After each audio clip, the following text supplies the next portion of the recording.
we're shooting here in Oregon. I definitely bit off more than I could chew on this film. I haven't slept in like almost a month, a full night's sleep. On his first line, you're moving. We're shooting fast. There's not a lot of takes, not a lot of time. The weather has been shit awful. But I'm still gonna be on my mark. Yes. The challenge of inclement weather has worked to our advantage. It adds great atmosphere. This is awesome, actually. Good. If it does rain, like today, in a really severe way, they made it so we can move scenes around. But it's not real rain. I think the rain here is sort of like, just kidding. But all of this is feeding into the subject matter of the movie in a really, really helpful way. And the days are long and tiring, but I really look forward to coming to work the next day. We just pushed through, and here we are.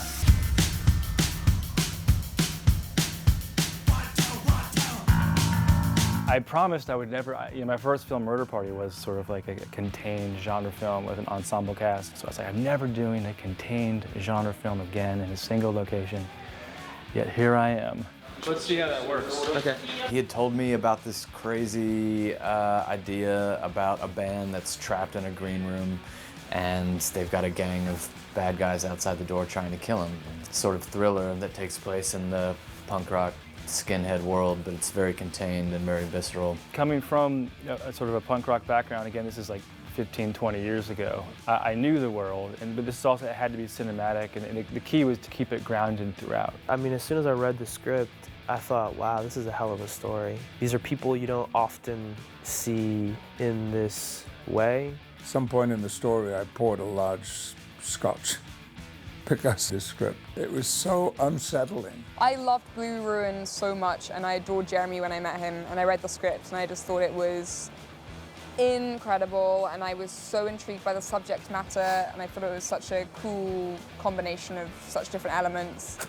Careful now.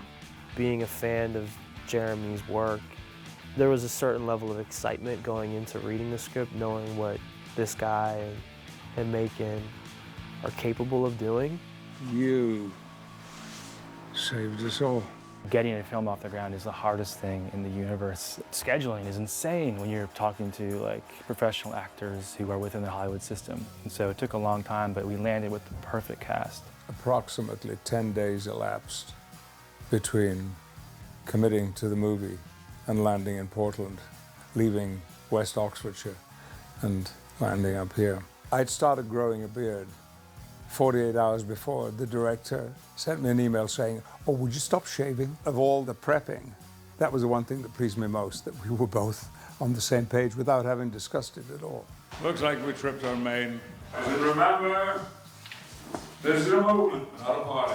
It all starts with the band, and it was just about recreating that feeling of actually immortality and naivete and everything that you have when you're young and you're dumb and you're just rocking and rolling. I mean, I got cast like 5 days before I came to shoot it.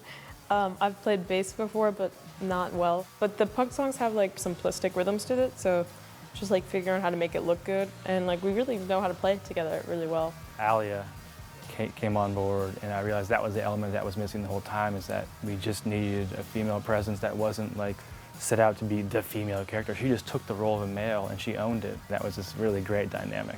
Hey, we're not, are we? This was your fucking idea. You back out now, I tell him you're Jewish. Most of the band is named after people that we know who are in the bands. The songs that they play are covers of songs that the bands that our friends were in wrote and played in the late 80s and early 90s. Jeremy rang me up the week before we were about to start. He sent us 4 extremely fast punk songs played by professional punk bands and said, know these in your sleep.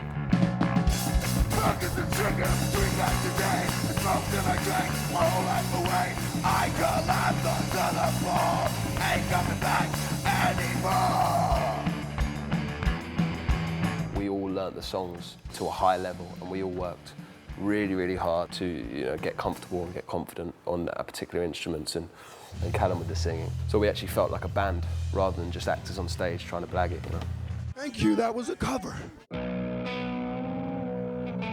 It's set in the Pacific Northwest, first and foremost because it served the story.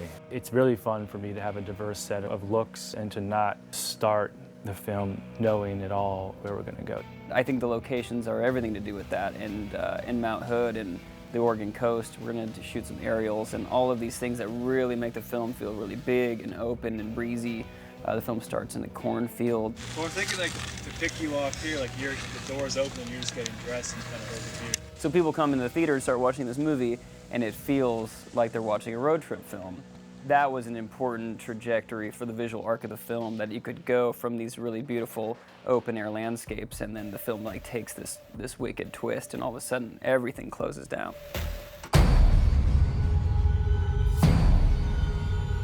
You can't keep us here, man. You gotta let us go. We're not keeping you. You're just staying.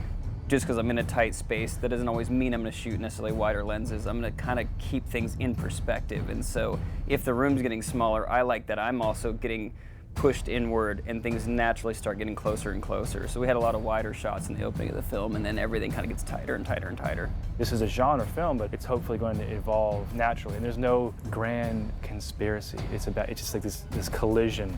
A lot of the movie is spent with them trying to talk their way out of the situation as if the people that they're talking with are going to be reasonable about it, and it's not going to unfold that way. We'll give you the gun for a cell phone.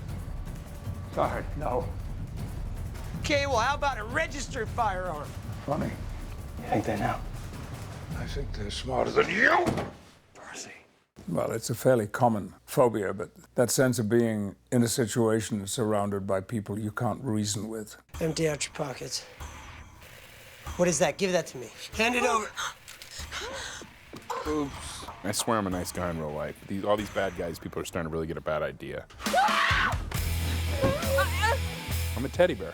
In the film, there's a lot of people who are seemingly bad and become not as bad, and there's people who seem seemingly good who aren't maybe as good, and I think that's also just human nature, and I think that Jeremy has a really firm grasp of people. I think it was a conscious effort on everyone who's involved, especially the guys who are playing the skinheads, to make sure that we're approaching this from a reality-based approach as opposed to a caricature, which is fascinating. You know, obviously from the surface, I'm playing someone who represents evil and hatred. Send me in there, I'll finish up. But at the end of the day, he's a human being. Where's Emily? There's like a mixture of extremely intense emotion and then kind of wonderful genre moments, you know, of guns and gore and things of that sort.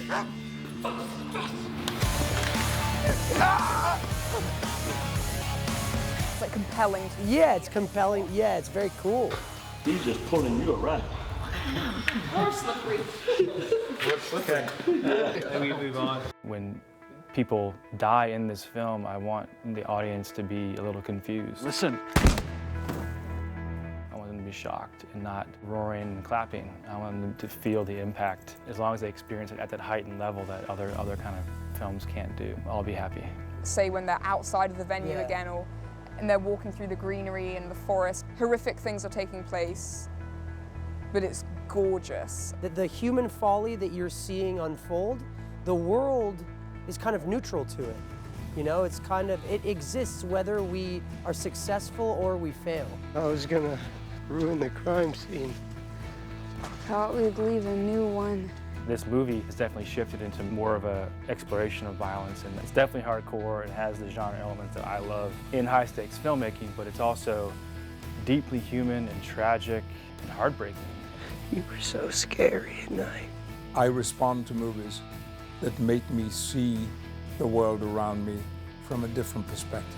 Whatever I've done, whether it's been film or theatre, TV, I passionately believe that primarily our job is entertainment in all of the variations of what entertainment can be. But then I also believe that you can entertain and change the world as well, or at least you can illuminate the world. There are many elements of that in this movie.